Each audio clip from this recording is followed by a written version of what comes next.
Basically, this interview today is interview and also Louis Pearl's statements as to what occurred on 4/30 of 2010. Louis, whenever you're ready to start, just tell us about when you checked on the day and what your assignment was, and kind of run us through your whole day that day. On Friday morning, I checked on at 9 o'clock, and I did not have a specific thing to do that day. So on days when I don't have training or anything specifically lined out, I go out in the desert typically and check smuggler trails. I like to see where they're traveling, what they're doing, what the traffic volume is. This particular morning, I went to Vico Valley. I stopped en route over there and I had breakfast at the Iron Skillet restaurant at the Petro truck stop, and I arrived in Vico Valley at about 2 o'clock in the afternoon. I parked my truck near the end of the lava flow trail that goes along the west side of Tabletop Mountain. I parked my truck at the Game and Fish water catchment, so it was out of the way. It could not be seen from the smuggling trail. And I got up on a hill north of the truck to watch the trail in a position where I could see both my truck and the trail. I don't like to leave my truck unattended. So you were on foot then? I was on foot. I was not in my vehicle. Okay. I left the vehicle parked and locked up at the Game and Fish water catchment. Okay. And you had what kind of weapons you had with you? Weapons I had with me were my department issue Glock model 22/40 caliber semi-automatic pistol. It holds 15 rounds in the magazine, 1 in the chamber, and I had 2 spare magazines for that pistol with me. I was also carrying a department-issued M16A1 rifle. It had a 30-round magazine in it. I had an extra 30-round magazine and an extra 20-round magazine in the cargo pockets of my pants. Okay. At about 3 o'clock or shortly thereafter, a few minutes after, I saw 6 individuals come into view out of the brush along this trail that I was watching, come off the lava, it's BLM land there, and it's the Ironwood National Monument west of the Tabletop Wilderness area. I saw them come off the lava flow trail and continue on what is not an official trail, it's a smuggling trail that goes almost straight north from there, and it comes out near the truck stop on I-8 and 84, the Vico truck stop. I saw them come out on that trail. I'm about 200 yards away. I see 5 men carrying large backpacks and 1 man walking in front who was not carrying a backpack. And with the naked eye, I could not see whether he had any weapons. It did not appear that he did. By the time I picked up my binoculars and got him up where I could see, he had stepped down into a wash and some brush, and I couldn't see him. I looked at the 5 carrying the backpacks. I did not see any weapons. They were large, rectangular-shaped backpacks, probably 50 or 60 pounds apiece. They were covered with, some were covered with red flannel, and others appeared to be covered with gray flannel. At first I thought they were flannel shirts, but they were tucked in and actually wrapped as a covering for the pack, flannel material. And I'm looking at it through the binoculars, I could see that. I called my dispatch, as they passed by me and headed up the trail. I knew roughly where they were going, and that trail only goes one place. It doesn't wander around. It goes right straight to the up the mountain and then over and down to the truck stop.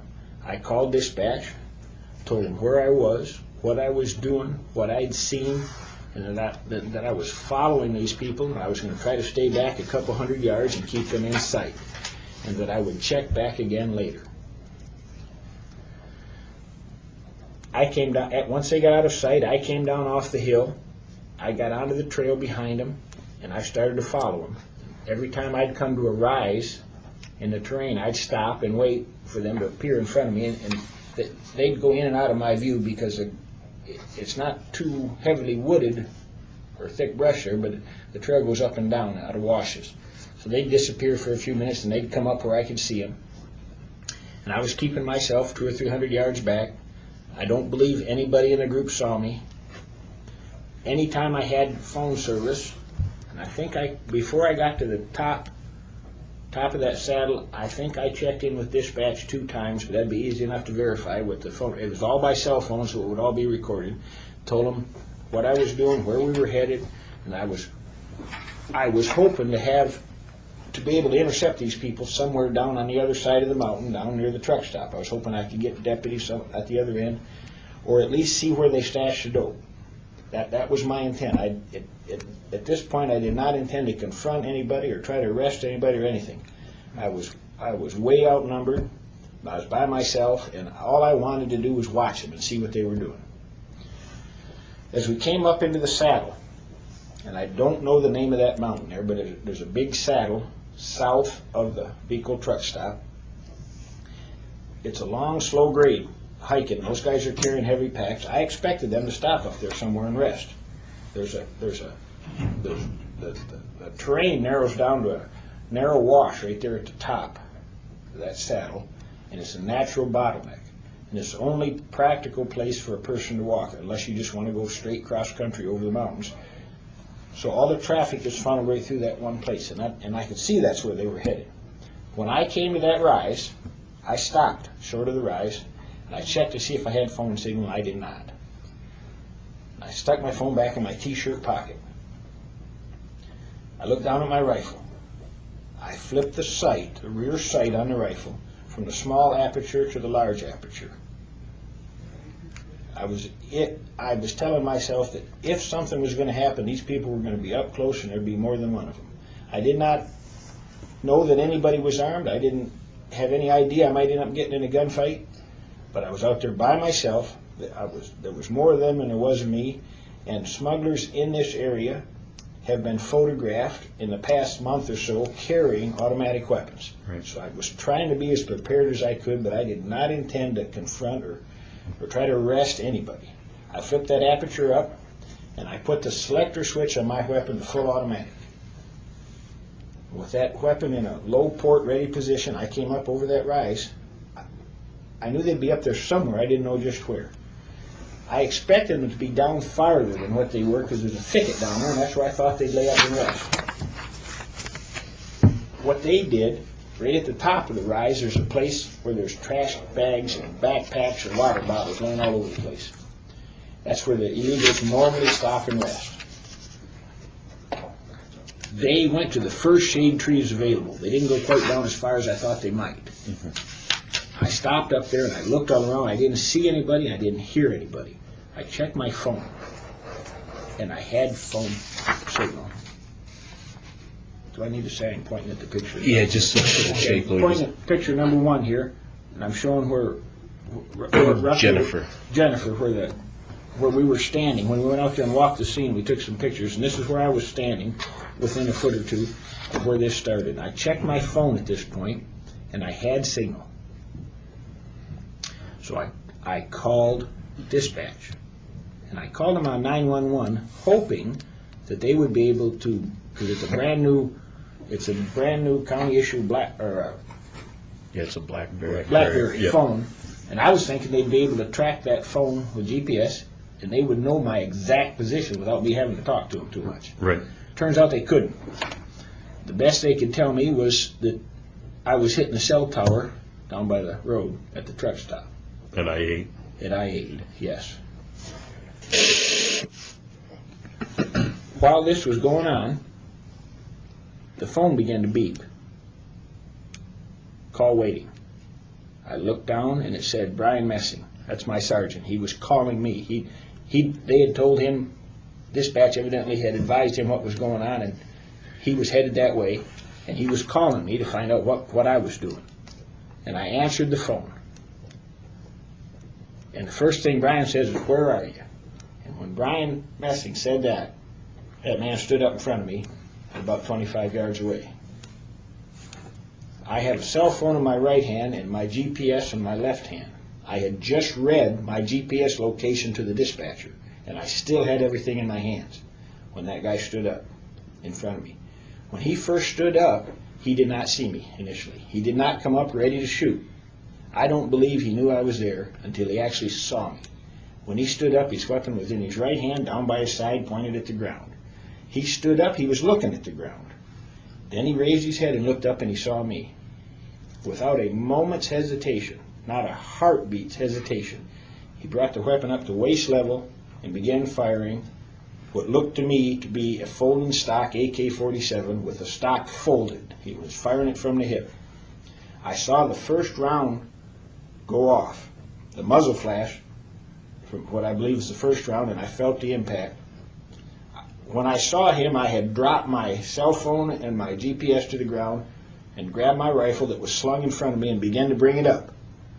Before I could get it up to shoot, his first round struck me in the side. I felt it. It felt like being popped with a wet towel.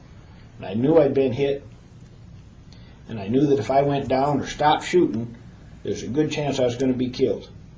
So my entire focus and attention at that point was staying on my feet and returning fire. I centered my front sight. I can remember telling myself, use your sights, use your sights.